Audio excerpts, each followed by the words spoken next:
નમસ્કાર વિદ્યાર્થીઓ, સર્વોપરીના લાઈવ લેક્ચરમાં આપનું મોહનરાજ ગોસાઈ સ્વાગત કરું છું. અર્થશાસ્ત્રમાં આપણે જે નીચી ખેત ઉત્પાદકતાના જે આપણે પરિબળો કારણો જોતા હતા, બરાબર, એમાં આપણે ચોથું પહોંચ્યા છીએ, ગ્રામીણ સમાજ વ્યવસ્થા. બરાબર, પાના નંબર 98 કાઢજો અને ફટાફટ બધા હાજરી પુરાવી લેજો. હાજરી પુરાવીને ફ્રી થઈ જાઓ. આપણે 1 મિનિટની અંદર જ લેક્ચર ચાલુ કરવા જઈ રહ્યા છીએ. બરાબર છે?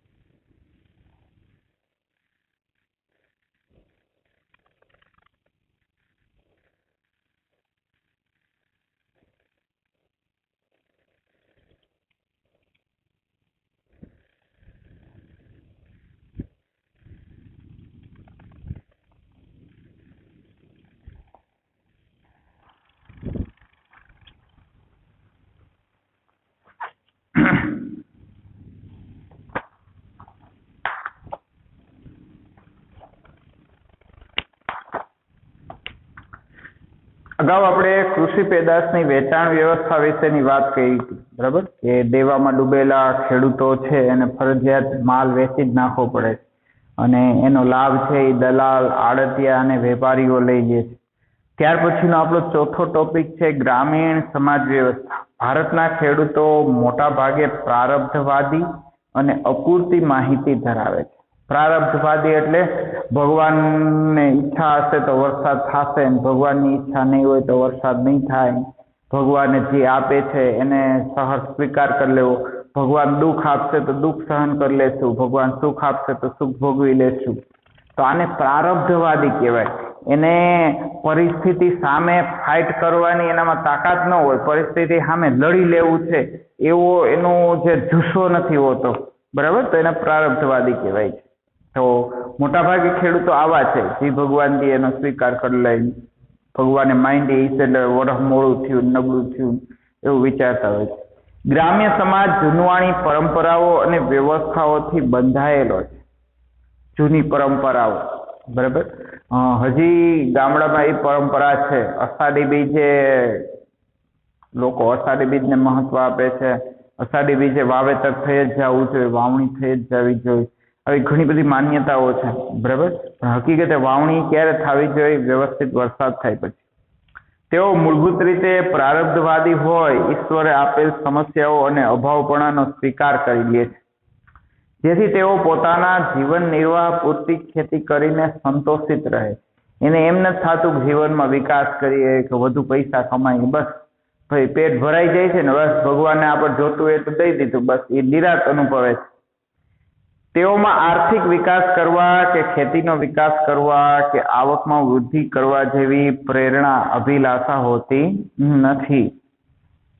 તેના કારણે ગ્રામ્ય અર્થતંત્રનું કેન્દ્ર એવું કૃષિ ક્ષેત્ર નીચી ખેત ઉત્પાદકતા ધરાવે છે. કારણ કે એનામાં જે જોશ, જુસ્સો, ઉત્સાહ હોવો જોઈએ પ્રોડક્ટ વધારવા માટે, ઉત્પાદન વધારવા, એ હોતો નથી. ત્યાર પછી બીજું છે ટેકનોલોજીકલ પરિબળ. એવા કયા ટેકનોલોજીકલ પરિબળ છે કે ખેત ઉત્પાદકતા નીચી રહે છે? તો કે ભારતના કૃષિ ક્ષેત્રમાં પાકની બાબતમાં પરંપરાગત એવી જૂની ઉત્પાદન પદ્ધતિનો ઉપયોગ જોવા મળે છે. ખેતીના જૂના સાધનો, જૂનવાણી વિચારધારાઓ, પદ્ધતિઓ વગેરે કૃષિ ક્ષેત્રને નિર્બળ બનાવે છે. હજી ખેડૂતો જૂની રૂઢિથી જ ખેતી કરે છે. હકીકતે ખેતીમાં નવા બદલાવ આવવા જોઈએ, સંશોધિત બિયારણો વાપરવા જોઈએ, રાસાયણિક ખાતરો વિવેકપૂર્વક વાપરવા જોઈએ. બરાબર, પણ હજી આવી અવેરનેસ, આવી જાગૃતતા ખેડૂતોમાં આવેલી નથી. બરાબર, આ સિવાય વર્તમાન સમયમાં પણ ભારતના ખેડૂતો ટ્રેક્ટરને બદલે હળ અને બળદનો ઉપયોગ કરતા જોવા મળે છે. બરાબર, તો હજી ખેડૂતો ગામડામાં હળ અને બળદનો ઉપયોગ કરે છે, પણ હવે આધુનિક જમાનામાં ટ્રેક્ટરનો ઉપયોગ કરવો છે. હવે તો સરકાર સબસિડી આપે છે, ટ્રેક્ટર ખરીદવું હોય તો લોન પણ આપે છે. સુધારેલા બિયારણને બદલે હજી પરંપરાગત બિયારણો વાપરે છે. ખેડૂતો શું કરે, આ વર્ષે ઘઉં ઉગાડ્યા હોય, અમુક ઘઉં સાચવી રાખે, આવતા વર્ષે એનો બિયારણ તરીકે ઉપયોગ કરે. આ વર્ષે કપાસ ઉગાડ્યો હોય, કપાસ સાચવી રાખે, આવતા વર્ષે એનો બિયારણ તરીકે ઉપયોગ કરે. પણ હકીકતે બજારમાંથી સારા સંશોધિત બિયારણનો ઉપયોગ કરવો જોઈએ, જે નીચી ખેત ઉત્પાદકતા માટે કારણરૂપ છે. નવા બિયારણ લેતા નથી, પણ જે જૂનો પાક થયો હોય એને જ બિયારણ તરીકે સાચવી રાખે છે. રાસાયણિક ખાતરોની જગ્યાએ છાણિયા ખાતરોનો ઉપયોગ પણ નીચી ઉત્પાદકતા સર્જે છે. પાક સંરક્ષણ માટે જંતુનાશક દવાઓ અને નવીન પદ્ધતિઓનો ઉપયોગ ભારતનો ખેડૂત ખૂબ ઓછા પ્રમાણમાં કરે છે, જેથી ભારતનું કૃષિ ક્ષેત્ર મંદ ગતિએ આગળ વધે છે. ટૂંકમાં જેટલી ઝડપથી ને જેટલી સારી રીતે કામ થવું જોઈએ એ થતું નથી. બરાબર.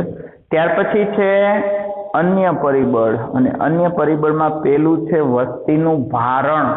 બરાબર.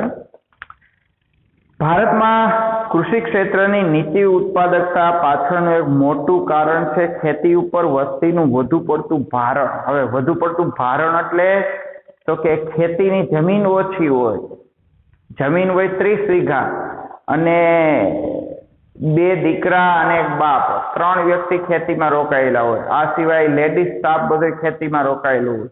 આટલા બધા લોકો ખેતીમાં રોકાયેલા રહે કે ન રહે, એ ખેતીનો પાક થતો હોય એટલો જ થાય. બરાબર. હા, 100 વીઘા જમીન હોય ને આ બધા એમાં હોય તો બરાબર છે, પણ જમીન ઓછી હોય ને બધા ખેતીમાં રોકાયેલા હોય તો વધુ પડતા લોકો ખેતીમાં રોકાયેલા હોય તો એને ખેતી પરનું ભારણ કહેવામાં આવે છે.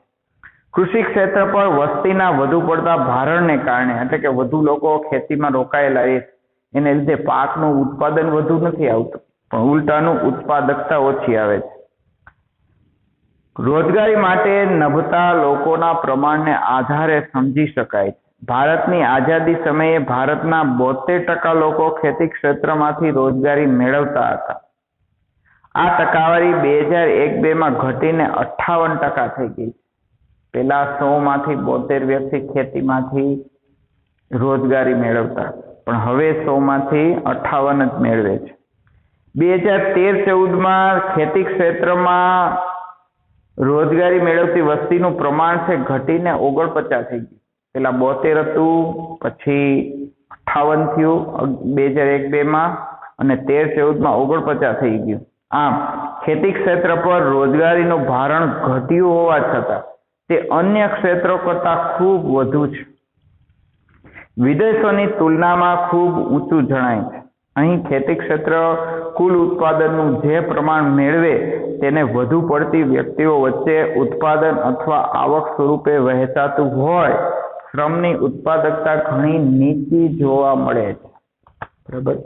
શ્રમની ઉત્પાદકતા નીચી આવે છે. શું કામ? તો કે ખેતીમાં વધુ લોકો રોકાયેલા રહે છે. હકીકતે એ લોકો બીજે કંઈક કામ કરે તો એટલી એક્સ્ટ્રા વધારાની આવક થઈ જાય. બરાબર. ત્યાર પછી બીજું છે આર્થિક આયોજનનો અભાવ. ભારત સરકારે પ્રથમ પંચવર્ષીય યોજના બૃહદપણે એટલે ખૂબ જ મોટા પ્રમાણમાં ખેતી ક્ષેત્ર માટે બનાવી હતી, પણ બીજી પંચવર્ષીય યોજનાથી એટલે કે 1956ની સાલથી ભારતનું આર્થિક આયોજન ઉદ્યોગો કેન્દ્રિત બની ગયું. બરાબર. પહેલી પંચવર્ષીય યોજના એટલે પેલા આયોજનના 5 વર્ષ 1951 થી 55 એમાં ખેતીની જ બધી યોજનાઓ કાઢી સરકારે, પણ પછી બીજી પંચવર્ષીય યોજના એટલે 1956 થી સરકારે ઉદ્યોગોને જ મહત્વ આપ્યું છે, ખેતીને મહત્વ આપ્યું નથી. એટલે ઉદ્યોગોનો વિકાસ થયો પણ ખેતીનો વિકાસ ન થયો. બરાબર. ભારત સરકાર ઉદ્યોગોના વિકાસ પાછળ જેટલા પ્રયત્નો, સમય ફાળવણી ખર્ચ કરે છે તેટલું પ્રદાન તેણે ખેતી ક્ષેત્રને આપેલ નથી. સરવાળે એમ કહી શકાય કે ભારતનું કૃષિ ક્ષેત્ર અનિયમિત અને મંદ દરે વિકાસ કરતું ક્ષેત્ર હોવાથી સરકાર પણ કૃષિ ક્ષેત્રને જરૂરી પ્રમાણમાં સહાયક બની નથી. સરકારે જો પહેલેથી ધ્યાન દીધું એવું દેતા જ આવ્યા હોત તો કૃષિ ક્ષેત્ર બહુ વિકસી ગયું હોત, એને લીધે ઉદ્યોગ ને સેવા ક્ષેત્રનો વિકાસ થાત. સરકારે એને પેલી યોજનામાં સ્થાન આપ્યું, પછી સ્થાન આપ્યું જ નથી. ટૂંકમાં એને નેગ્લેક્ટ કર્યું છે અને ગણ્યું જ નથી. આ જ કારણથી ભારતના કૃષિ ક્ષેત્રની સ્થિતિ છે એ ચિંતાજનક છે. બરાબર. ભારતમાં નીચી ખેત ઉત્પાદકતાના કારણો અહીં પૂરા થાય છે. બરાબર છે. એકવાર જોઈ લ્યો કારણો, પછી આગળ આપણે નવો ટોપિક શરૂ કરીએ. બરાબર. હવે આપણે નીચી ખેત ઉત્પાદકતાના કારણો જોયા. હવે તો કે નવો ટોપિક છે આપણો ખેત ઉત્પાદકતા વધારવાના ઉપાયો. બરાબર. ખેત ઉત્પાદકતા વધારવાના ઉપાય પેલા આપ જોઈ લ્યો, પછી આગળ વધીએ.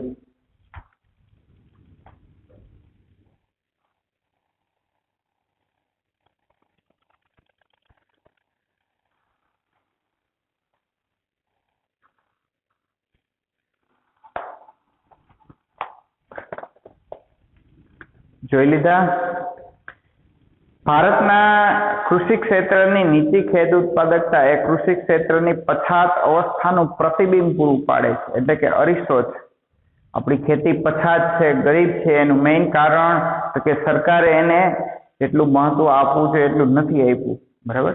કૃષિ ક્ષેત્ર ભારતનો મુખ્ય વ્યવસાય અને અર્થતંત્રનો આધાર સ્તંભ છે, એટલે કે પાયો છે. હવે પાયો જ જો ખરાબ હોય તો પછી ઇમારત કેવી બને? તેમાં સુધારણા થવા ખૂબ જરૂરી છે.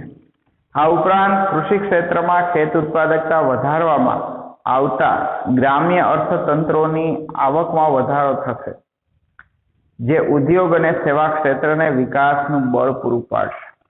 તદુપરાંત રોજગારી, શહેરીકરણ, સ્થળાંતર, આવકની અસમાનતા વગેરે પ્રશ્નોનું નિરાકરણ થશે. કૃષિ ક્ષેત્રની ખેત ઉત્પાદકતા વધારવાના ઉપાયો અહીં આપણને આપેલા છે. બરાબર. જેમ નીચી ખેત ઉત્પાદકતાના કારણો હતા, એવા જ કૃષિ ક્ષેત્રની ઉત્પાદકતા વધારવાના ઉપાયો છે. બરાબર. પેલું છે સંસ્થાકીય સુધારા.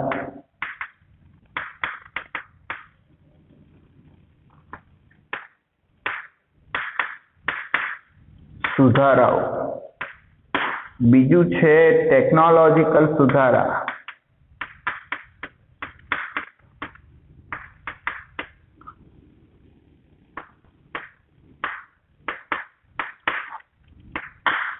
અને ત્રીજું છે અન્ય ઉપાયો.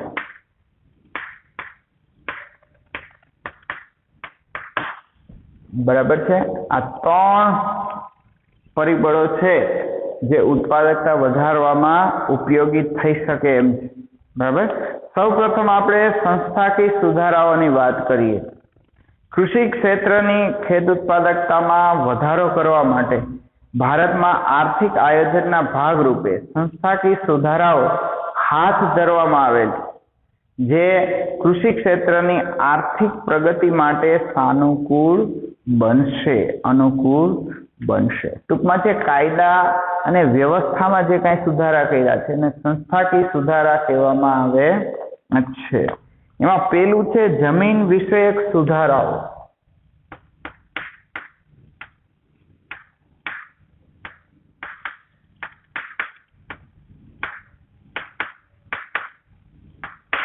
જમીન વિષયક સુધારાઓ. ભારતમાં ખેડૂતોને જમીનની માલિકી મળે અને ગણોતિયાઓને ખેડ હકની સલામતી પ્રાપ્ત થાય એ માટે જમીનદારી નાબૂદીના કાયદા, ખેડ હકની સલામતી અને 7 એટલે કે ગુણોત્તર નિયમન અંગેના કાયદા પસાર કરવામાં આવ્યા છે. બરાબર. અહીંયા જમીનદારી નાબૂદીનો કાયદો 1975 આ કાયદામાં ફેરફાર કરવામાં આવ્યો અને કીધું કે ભાઈ એક વ્યક્તિ પાસે વધુ જમીન હોવી ન જોઈએ. એક વ્યક્તિ ટૂંકમાં એ જમીનદાર ન હોવો જોઈએ. જૂના સમયમાં 2-3 વીઘા જમીન હતી એમ નહીં. બરાબર. હવે 100, 200, 500 વીઘા જમીન હોય, એનાથી જાજી ન હોય. એટલે આ જમીનદારી નાબૂદીનો કાયદો અમલમાં આવ્યો. હવે કોઈ જમીનદાર નથી. બરાબર. અને આટલી બધી જમીન ન જ હોવી જોઈએ એક વ્યક્તિના નામે. પછી ખેડકની સલામતી. જે વ્યક્તિ વર્ષોથી તમારી ખેતીની જમીન વાવતો હોય, બરાબર, એ વ્યક્તિ હવે તમે એને ના ન પાડી શકો કે હવે અમારે વાવવા નથી દેવી, અને ના પાડવી હોય તો 1-2 વર્ષ અગાઉ ના પાડવી પડે, જેથી કરીને એની વ્યવસ્થા કરી શકે. એને ખેડૂતની સલામતી કહેવાય. પછી ગુણોત નિયમન કાયદો. કોઈ વ્યક્તિ વર્ષોથી કોઈ જમીન વાવતો હોય તો એ જમીન એ ખેડૂતની, બરાબર, એને ગુણોત નિયમન કાયદો કહેવાય છે. જેના કારણે ખેડૂતોનું આર્થિક શોષણ થતું અટકે. ટૂંકમાં કાયદા કરવાનું કામ તો કે ખેડૂતોનું શોષણ ન થાય. ખેત ઉત્પાદનનો મોટો ભાગ પ્રાપ્ત કરી શકે ખેડૂતો એવી સ્થિતિનું નિર્માણ થતા તેઓ ખેત ઉત્પાદન વધારવા પ્રયત્નશીલ બને અને સરવાળે કૃષિ ક્ષેત્રની ખેત ઉત્પાદકતા વધે. પેલા આપણે જોયું હતું ભાઈ, ખેત ઉત્પાદનમાં ખેડૂતોને રસ નહોતો. શું કામ? કમાઈને જમીનદારોને જ ખવડાવવાનું ને, એટલે. પણ હવે આ જમીનદારી કાયદો નાબૂદ કર્યો, ખેડૂતની સલામતી આપી, અને જે જમીન વર્ષોથી વાવતો હોય વ્યક્તિ તો એ જમીન એની, જેથી કરીને એને પાક વધુ ઉત્પન્ન થાય, ઉત્પાદન વધે એ માટે પ્રયત્નો કરે, એટલા માટે. બીજું છે સંસ્થાકીય ધિરાણની પ્રાપ્તિ.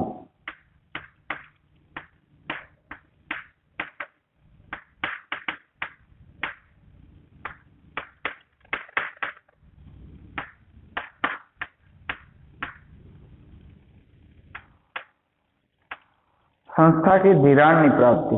ભારત દેશમાં કૃષિ ક્ષેત્ર સુધી ધિરાણ અને અન્ય નાણાકીય સગવડો પહોંચે તે સંદર્ભે વર્ષ 1969 અને 1980માં બેંકોનું રાષ્ટ્રીયકરણ કરવામાં આવ્યું. આ ઉપરાંત ખેત ધિરાણ પર પૂરતું ધ્યાન આપવા માટે માત્ર ખેતી ક્ષેત્ર માટે દેશની મધ્યસ્થ બેંકનું અંગ, એટલે કે એનો એક ભાગ જ કોણ? તો કે નાબાર્ડ. નાબાર્ડનું આખું નામ છે national bank four agricultural and rural development.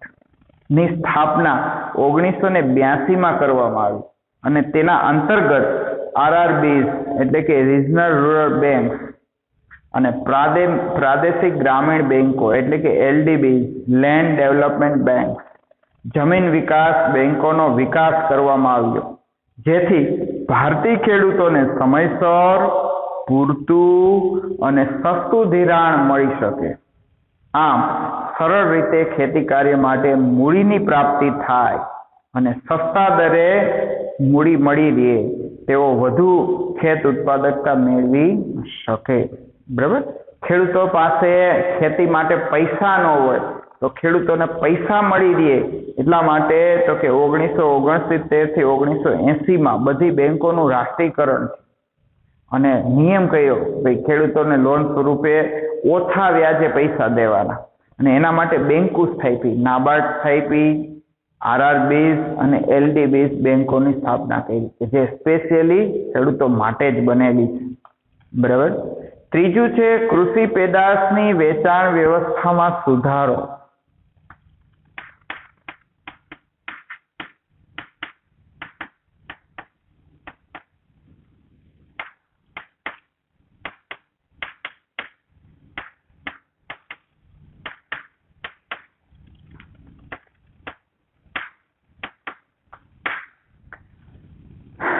કૃષિ પેદાશોની વેચાણ વ્યવસ્થામાં રહેલી ખામીઓ દૂર કરવા માટે ઘણા પાયારૂપ પગલાઓ લેવામાં આવ્યા છે. પેલું છે નિયંત્રિત બજારોની સ્થાપના કરવામાં આવી છે. બરાબર. એવા બજારો કે જેમાં પાક છે એ સીધું સરકારને જ વેચવામાં આવે. બીજું, ખેત ઉત્પાદનોની ગુણવત્તા અનુસાર તેઓનું વર્ગીકરણ કરવા એગ માર્ક એટલે કે એગ્રીકલ્ચર માર્કેટિંગ, જેને ટૂંકમાં એગ માર્ક કહેવામાં આવે છે, એ પ્રથા દાખલ કરી. ખાવા પીવાની ને ખેતીની ચીજો હોય ને તો એમાં એગ માર્ક હોય. તમે જોજો તૈયાર મરચું લેજો, રામદેવનું કે પછી બીજી કોઈ કંપની, ગાય છે, હાથી છાપ છે, મરચું લેજો, એગ માર્ક લખેલું હશે. બરાબર. એટલે આ પ્રથા દાખલ કરી જેથી કરીને એમાં નુકસાનકારક તત્વો ન આવે અને ખબર પડે કે આ ખેતીની બનાવટ છે. ત્રીજું, ખેડૂતો ખેત પેદાશોનો સંગ્રહ કરી શકે તે હેતુથી રાષ્ટ્રીય કોઠાર નિગમ અને રાજ્ય કોઠાર નિગમો ઊભા કરવામાં આવ્યા. સરકારે, રાજ્ય સરકારે અને કેન્દ્ર સરકારે મોટા મોટા ગોડાઉન બનાવી દીધા કે જેથી કરીને જે ખેડૂત પાસે માલ સામાન રાખવા માટે, ખેતીની ઉત્પાદન રાખવા માટે વ્યવસ્થા ન હોય તો એ આવા ગોડાઉનમાં, આવા કોઠારમાં માલ સામાન મૂકી શકે. નહીતર શું થાય, ખેડૂતોને આ માલ સામાન બગડી જવાની બીક ભારે હોય અને બીકના કારણે ઘણી વાર સસ્તામાં માલ સામાન વેચી નાખતા હોય છે. ચોથું છે, ખેત પેદાશોના ભાવની માહિતી ખેડૂતો સુધી પહોંચી રહે તેવી વ્યવસ્થાઓ ઊભી કરવામાં આવી છે. હવે તો ઇન્ટરનેટનો જમાનો છે, તો કોનો કેટલો ભાવ ચાલે છે તો એ હવે મોબાઈલ દ્વારા ઘરે બેઠા જાણી શકાય છે. પાંચમું, ખેડૂતોને બજારના ભાવ ફેરફારોથી સુરક્ષિત કરવાના હેતુથી તળિયાના ભાવ સરકાર દ્વારા જાહેર કરવામાં આવે છે કે ભાઈ ખેડૂતને નુકસાન ન જાય તો એક મણ માંડવીના આટલા પૈસા તો મળવા જ જોઈએ, બરાબર, એક મણ કપાસના આટલા પૈસા મળવા જ જોઈએ. એને ટેકાના ભાવ અથવા તો તળિયાના ભાવ કહેવામાં આવે છે. ચોથું છે કૃષિ સંશોધનો.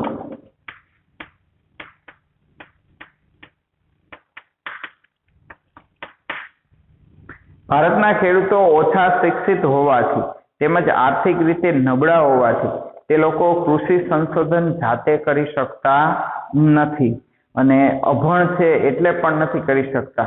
માટે આ જવાબદારી નાબાર્ડને સોંપવામાં આવી છે, જે વિવિધ પ્રકારના કૃષિ સંશોધનો કરે રાખે છે. તે અંગેની તાલીમ અને સમજૂતી ખેડૂતોને પૂરી પાડે છે. આ પાકમાં આવું ધ્યાન રાખો, આ પાકમાં આવું ધ્યાન રાખો, બરાબર, જેથી ખેડૂતો માત્ર પરંપરાગત ખેતીનું ઉત્પાદન ન કરે પરંતુ બજારમાં જે વસ્તુની માંગ વધતી હોય તેને સંલગ્ન એટલે કે તેને લગતું વાવેતર દ્વારા વધુ આવક મેળવે તેઓ બજાર લક્ષી ઉત્પાદન લેતા થાય એટલા માટે, બરાબર. હવે ટૂંકમાં કૃષિ સંશોધન થાય છે. બીજું કે બજારમાં કયો પાક વધુ વેચાય છે એનાથી વિરુદ્ધનો પાક ઉગાડવો છે. બધાએ ડુંગળી જ વાવતા હોય તો આપણે લસણ વાવવું છે, બધાએ લસણ વાવતા હોય તો આપણે ડુંગળી વાવવી છે, બધાએ કપાસ વાવતા હોય તો આપણે મગફળી વાવવી છે, બધાએ મગફળી વાવે તો આપણે કપાસ, કારણ કે જે ઓછી વસ્તુ છે ને એના વધુ ભાવ મળી રહેશે. આ સિવાય સામૂહિક ગ્રામ વિકાસ યોજનાઓ, પંચાયતી રાજ, સંકલિત ગ્રામ વિકાસ યોજનાઓ, જનધન યોજના વગેરે શરૂ કરી કૃષિ ક્ષેત્ર આધુનિકીકરણ તરફ પ્રેરી ખેત ઉત્પાદકતા વધારવા તરફ વાળી શકાય છે, બરાબર. ત્યાર પછી હવે આપણે ટેકનોલોજીકલ પરિબળોની વાત કરવાની છે. એમાં પહેલું છે તો કે સંસ્થાકીય સુધારાની સરખામણીમાં ટેકનોલોજીના સુધારા વધુ સરળ અને ઝડપી લાભ આપનારા હોય છે. તેથી ખેતી વિકાસની વ્યૂહરચનામાં આ ફેરફારોને વધુ મહત્વ આપવામાં આવે છે. આ સુધારાઓ તો કે નીચે મુજબ છે, જેમાં પહેલું છે સુધારેલ બિયારણો.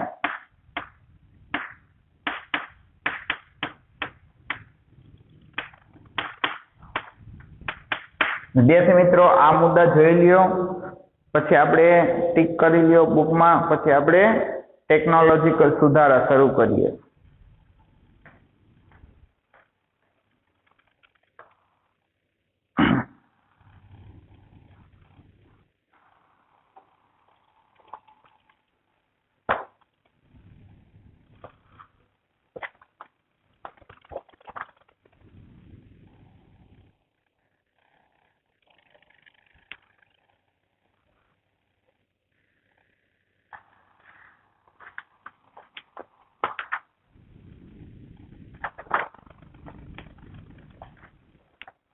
વિદ્યાર્થી મિત્રો, જોઈ લીધા. હવે ટેકનોલોજીકલ સુધારામાં પહેલું છે સુધારેલા બિયારણો. વૈજ્ઞાનિક સંશોધનો દ્વારા સુધારેલા બિયારણો, હાઇબ્રિડ બિયારણો વિકસાવવામાં આવ્યા છે. આવા વૈજ્ઞાનિક પદ્ધતિથી તૈયાર થતા બિયારણો વધુ પેદાશ આપે છે, ઝડપી પાક તૈયાર કરી આપે છે અને રોગો સામે સફળ સામનો પણ કરી શકે તે પ્રકારના હોય છે.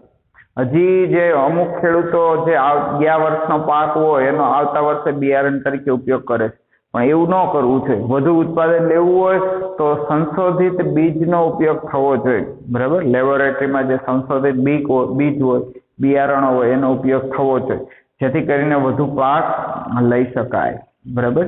આ બિયારણો છે એ વધુ સારા હોય છે, વધુ પેદાશ આપનારા હોય છે અને રોગો સામે લડી શકે એવી એનામાં તાકાત પણ હોય છે. ભારતમાં અન્ન ઉત્પાદનમાં નોંધપાત્ર વૃદ્ધિ હાંસલ કરવામાં આવા બિયારણોનો મોટો ભાગ ભજવે છે. પેલા આપણે અનાજ બહારથી મંગાવવું પડતું 1951માં, પણ અત્યારે આપણે અનાજ બહાર મોકલીએ છીએ. તો આટલી આપણે પ્રગતિ કરી, એમાં મેઇન કારણ છે તો કે સુધારેલું બિયારણ. તેથી અન્ય અન્ન ઉત્પાદનમાં થયેલ અસાધારણ વધારાને કૃષિ ક્રાંતિ ને સ્થાને બીજ ક્રાંતિ, સીડ રેવોલ્યુશનના નામે ઓળખવામાં આવે છે. આપણે પેલા બહારથી ઘઉં મંગાવતા એને બદલે હવે આપણે બહાર મોકલીએ છીએ, તો આપણે એમાં સ્વાવલંબન પ્રાપ્ત કર્યું, એટલે એના માનમાં તો એને બીજ ક્રાંતિ કહેવામાં આવે છે.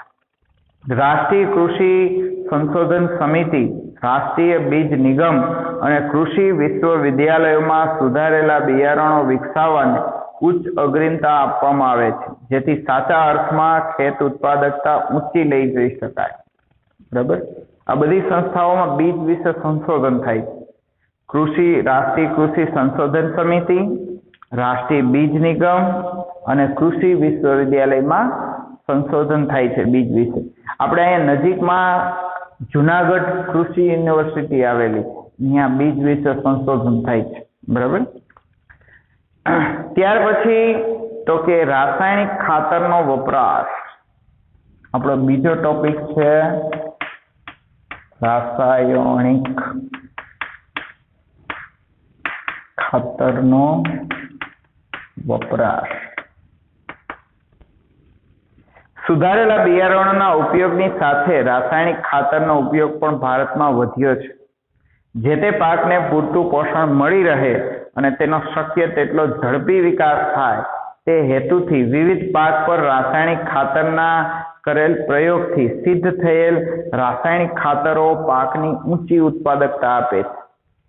ટૂંકમાં જમીનમાં જે પ્રકારના તત્વો ખૂટતા હોય એવા તત્વો એમાં ઉમેરવામાં આવે. જેવો પાક ઉગાયો, જેમ કે મગફળી હોય તો મગફળીને નાઇટ્રોજન વધારે છે તો એમાં NPK નામનું ખાતર નાખે છે. બરાબર. તો વધુ ટૂંકમાં એનું ઉત્પાદન થાય. બરાબર. જે તે પાકને જરૂરી નાઇટ્રોજન, ફોસ્ફેટ, પોટાશ જેવા રાસાયણિક ખાતરનો ઉપયોગ કરવામાં આવે છે. ભારતમાં રાસાયણિક ખાતરોના ઉત્પાદન માટે જાહેર ક્ષેત્ર દ્વારા પ્રયાસો કરવામાં આવે છે. જાહેર ક્ષેત્ર દ્વારા પ્રયાસ એટલે તો કે સરકારે રાસાયણિક ખાતરોની તો કે ફેક્ટરીઓ, કારખાનાઓ નાખેલા છે, જે ખેડૂતોને સસ્તા ભાવે રાસાયણિક ખાતર પૂરા પાડે છે. આ ઉપરાંત મોટા પ્રમાણમાં જરૂરી આયાતો કરી ખેડૂતોને નીચા ભાવે એટલે કે સબસિડી ભાવે ખાતર ઉપલબ્ધ કરવામાં આવે છે. અમુક ખાતરો અહીંયા બનતા નથી તો એ વિદેશથી મંગાવવામાં આવે છે અને એનો ઉપયોગ કરવામાં આવે છે. ત્યાર પછી ત્રીજું છે સિંચાઈની સગવડમાં વધારો. સિંચાઈની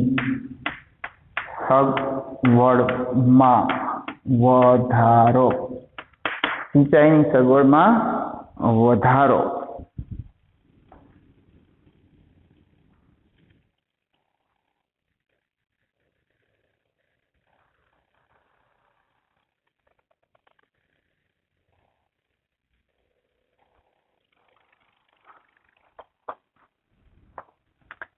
ભારતનું કૃષિ ક્ષેત્ર મોટા ભાગે આકાશી ખેતી કરે છે, એટલે કે ભારતીય ખેતી મુખ્યત્વે વરસાદ ઉપર નભે છે.